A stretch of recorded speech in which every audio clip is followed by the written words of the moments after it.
Hey everybody, welcome back to Card Curiosity, where we try to find the best possible ways to make a good return on your investment in the sports card world. And sometimes we try to do that by opening boxes of cards, but sometimes we don't know. We just don't know whether this box of cards is worth opening, if it's worth the investment. So today we have another Rip It or Skip It video where we're going to look at the 2024 Topps Archives Signature Series boxes. So there's two versions of this. There's a current players edition and a retired players edition, and both of them are very similar. You get one box, or inside one box you get one autographed buyback card. So what that means is that they take some old card of a certain player, they bring it in, they have them sign it, and then they put it in this box, and that's all you get. One card, one autograph. If you remember, our process to determine whether we should rip it or skip it breaks down into four areas. We look at the price of a box to see if it's something that's very expensive or maybe it's a very good deal. You look at the checklist of what you can get. What kind of players? Are they good players, or is it filled with mostly bad players? Obviously we want to try and find the big name players. And then we look at the grading possibilities, whether these cards tend to get PSA 10s on a consistent basis, or if the probability of a good gem rate is very, very low. And then finally we have the staying power or the desirability of a card. How long are people going to want this card? Is it something that's just a fad here for a few months after it releases, or are these the kind of cards that people want to buy and hold for many, many years? So let's take a look first at the price here. So if we look at 2024 Topps Archives, you'll see that, let's see, those are breaks. It's Signature Series box with one encased autographed buyback card, $85 here at Dave & Adams. You have the let's find the retired version. Retired player is at $80, so $85 and $80 again, just for one card. So we, it's less than $100, so we could say that the the price is pretty good. But since you only get one card, that is kind of a bummer. But let's check out blowout cards, see if they're any better. You have kind of the same thing at $85 for that box. So even though you only get one card, it is less than $100. You do get an autograph. So we'll give the price a 4 out of 5. If you got more than one card, we could probably tick that up to 5 out of 5. But just one card for $85 is it's okay. We'll say 4 out of 5 on that score. Next, let's move on to the checklist and see what are the possibilities of hitting a big name player.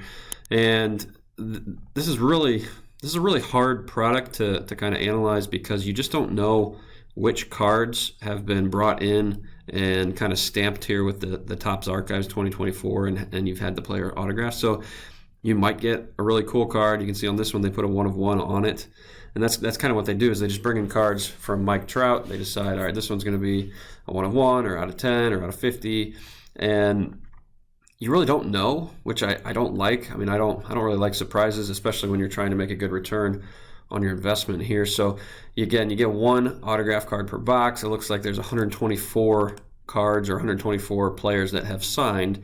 And again, Tim Anderson here, or pick any player, they could have 50 different cards, 100 different cards that they're signing here. And so it's really just kind of, it's up in the air.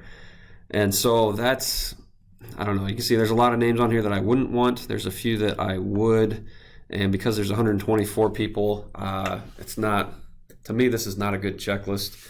And there's a few dual autographs. You can see even a couple triple autographs as well. So I don't know. For me, I just don't like this. If this was a 50-player checklist and all 50 players were kind of in that superstar category, then I'd feel a little bit better about it. But man, spending $85 and pulling a Tim Anderson autograph would be absolutely brutal. So if you look at the retired version, it's going to be kind of the same thing. They're bringing in the cards, they're stamping them, they are putting the numbers on the cards. 134 signers for this version. You can see all of the retired names. A lot of them you'll recognize. Roger Clemens. Then you get guys like Coco Crisp. You get guys whose card value just simply isn't going to be very much today.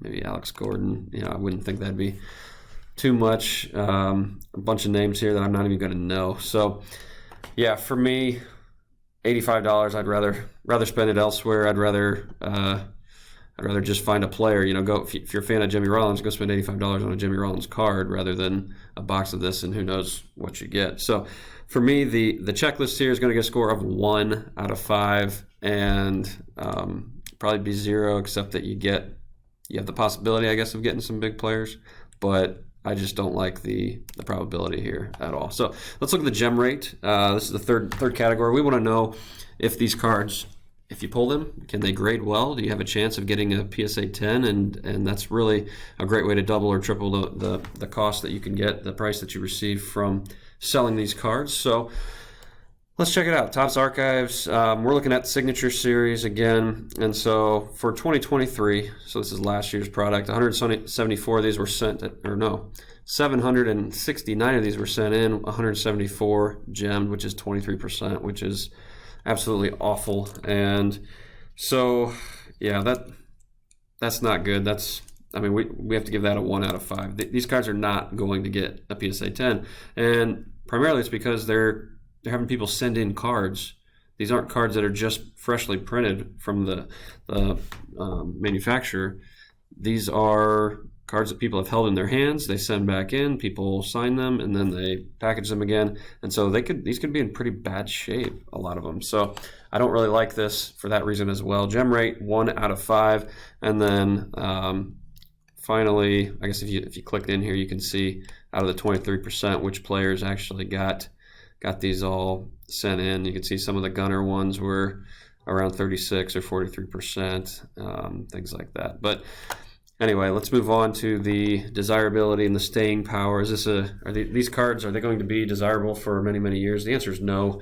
If you look at just last year's version, and let's just see recently the prices of some of these. You can see there's a Joe Carter 1 of 1 that went for 90.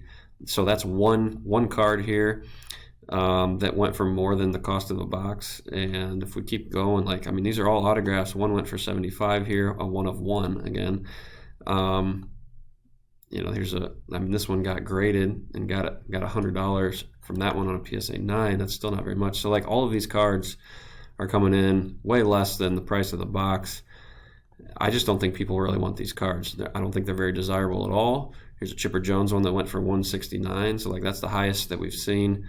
There's a 185. So you can find cards that people want, but to me, it's way, way, way too much of a gamble in my mind. So for me, this is clearly going to be a skip.